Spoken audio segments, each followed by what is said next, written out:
Fitz, I don't want to start out this way, but you're 0 for 2 now on recruiting weekends with a surprise commitment after not thinking there was going to be one, but that's what a surprise commitment is. Sean Fitz, insider for Blue White Illustrated. I'll take the asterisks on Luke Reynolds because we thought that he was going to commit eventually. It's just he turned it around so quickly that it made sense. Omari Gaines, of course, if you listen back to Friday, Omari Gaines is the one guy I say, hey, if somebody commits, it's going to be him. Yeah. So good Penn point. State on the board again in its 2025 class with Omari Gaines, the aforementioned cornerback, defensive back, maybe something else down the line because he is so big, from North Jersey, plays at Shabazz, from Newark, has been in a couple of high schools so far. Penn State had him on campus over the weekend. Ryan and I had picks in for him back in January, I believe it is, or maybe even early February. But this is a kid that's wanted to come to Penn State for a long time and was able to seal the deal and get that one across the line over the weekend. So this is one, I talk about the storyline of what do you expect and how these turn around. Luke Reynolds is a really quick turnaround. Omari Gaines, one that you guys have seen coming for a while, is a matter of time. Is that a fair way to characterize it? Yeah, I think this one was in the staff's court. Like, this is one where he is, we came out of that weekend in late January where Jalen Matthews committed. I believe Anthony Specca committed. The third guy that we pointed to that weekend was Omari Gaines. And it was just a matter of, there's a lot of unknown about Gaines right now. So from the feedback that we were hearing, Penn State wanted to see him camp. They wanted to get, him on a timer and see how fast he actually was. That's important with cornerback, which is where he's projected right now. Physically, he's a big puppy dog right now. He's 6'2.5", pushing 6'3", probably going to get there. He's grown quite a bit. He was, as you pointed out before the show when we were talking, there's a profile out there that has him at 5'11". So he's grown quite a bit in the last couple of years. 175, good length, a lot to like there. I think he's just going to have to catch up athletically because when you grow that fast, it's easy to let that stuff get away from you, and then it comes back around. So we were talking before, what does he run? I don't know what he runs, probably in the high fours right now, just because he's, if you look at his tape, he's not a burner. He's not a guy running away from people. He's not a guy that's going to, I guess, turn and run with the fastest of the slot receivers. I mean, he's definitely a guy that's, going to grow into everything that he does, and that's on the field, that's on the track, that's a lot of things. So you can see why Penn State took him. Long corner, tall corner. They've had success. Obviously, Joey Porter going in the first round, carries some weight. But we're gonna see where things go with Mr. Gaines, because there's a lot of development left for him in the next couple of years. If you're watching here on the YouTube channel, which you are, because these are YouTube exclusive, please like the video and subscribe to Blue White Illustrated on YouTube. You can see even here on the highlight video some of his transitions. I think that's the part where I key in the most when it comes to cornerback and your ability to translate to the next level. Straight line speed is great, and you want that. But as a corner, your feet and your hips are so important to what you're going to become. So if we're talking 6'2" corners and we have him in the Daniel Harris, Joey Porter Jr., Zakee Wheatley conversation, to me right now, he's closer to Wheatley, who transitioned to safety, than he is the other guys. And from an athleticism standpoint, I always thought maybe Wheatley could hang at corner a little bit. I don't feel that way right now about Gaines. But as we talked about, he grew a lot recently, and so he needs physically to catch up, developmental wise, with the rest of his body, where he needs to gain some weight. He's not a guy that's going to be playing at a 6'3", 184. He's going to need to be a little bit bigger, a little bit stronger, a little bit thicker, and kind of develop his whole body to help move around what is a big frame. And I think that, to me, when we come back to Penn State's taking a 2025 cornerback prospect who has great length, great physicality, but it's really that frame and the positional versatility you see that we already talked about him as a corner. I can see him at either safety position, depending on how he physically develops. And you were even talking maybe linebacker if he really fills out. So that there are can't miss players in terms of guys that you need to take, you have to take, because you're fairly certain they're going to be great. And then there are guys that I kind of think of as won't miss players, guys that will fill some good role on your team.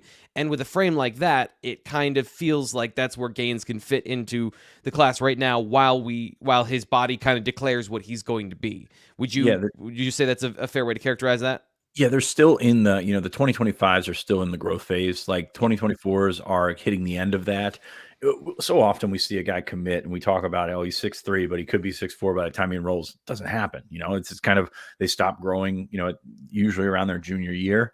For most people, of course, there are exceptions, and I'm sure that we pointed out. But the thing about Gaines is he's already there. Like he's Mhm. already pushing 6'3". So you can make that argument. I mean, I don't think he's physical enough for linebacker, but you can make that argument that eventually you could grow into a linebacker if you had to put 50 pounds on him. And it sounds like a lot, but he's a pretty skinny guy at this point. So, playing at 6'3", 225, where are you at? Probably outside linebacker. So I think that's where the argument comes in. So you get some positional flexibility there.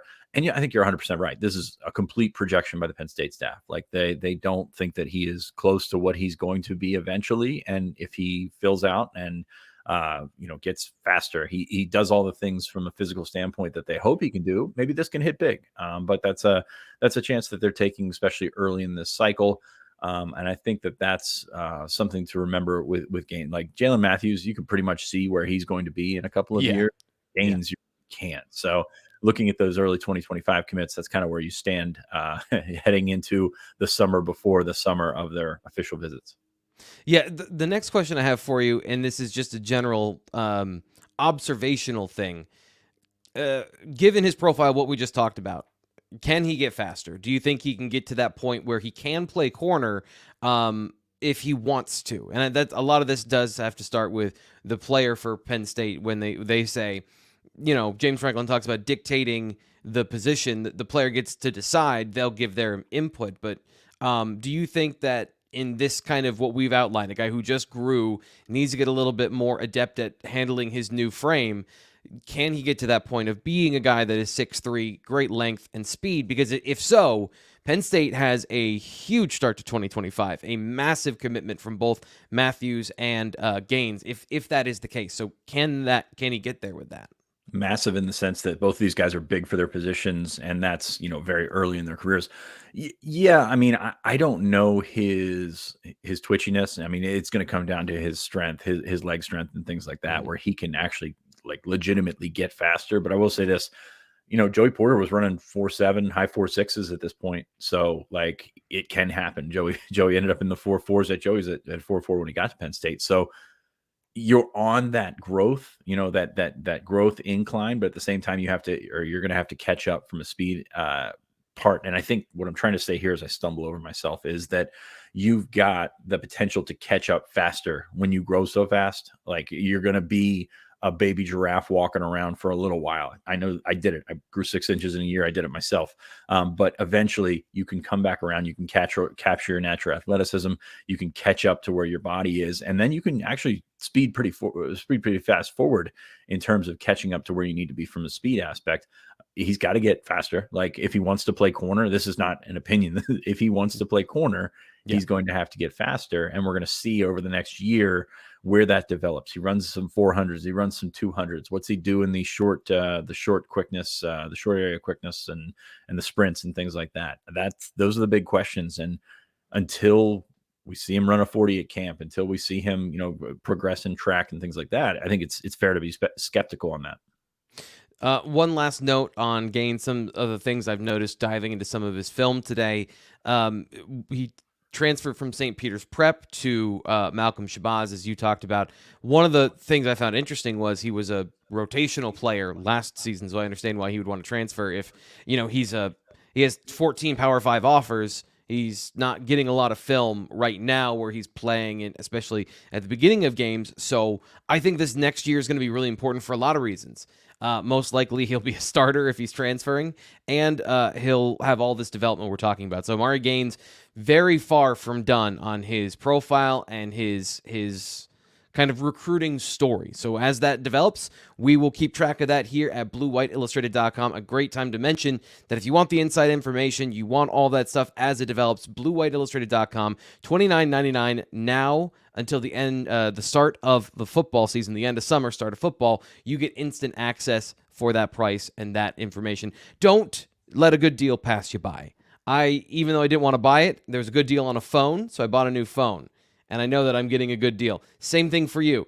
Don't let this good deal pass you by. Great information for a great price. Fitz, any last thoughts on Omari Gaines here as we get out of here on a breaking news video? No, the phone metaphor threw me for a loop here. Penn State hasn't signed shoehorning it in. Hasn't signed a New Jersey prospect since Amin Vanover in the class of 2020. They now have 2 commitments from New Jersey in the class of 2025. Will both of those stick? We will see. But Khalil Ahmad, the addition this offseason, has done a heck of a job in terms of getting Penn State visible to New Jersey kids. So Penn State on a really good start in New Jersey in 2025. Might not be done. I wrote a notebook this morning, or that went up early this morning. I wrote it last night.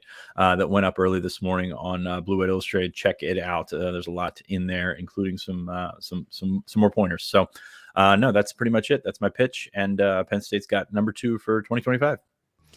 It is that time of year, so make sure you enable notifications when you subscribe to Blue White Illustrated here on YouTube so you don't miss any breaking news videos. We will be back on Wednesday with our live show, but who knows? Maybe we'll be back later with some more breaking news.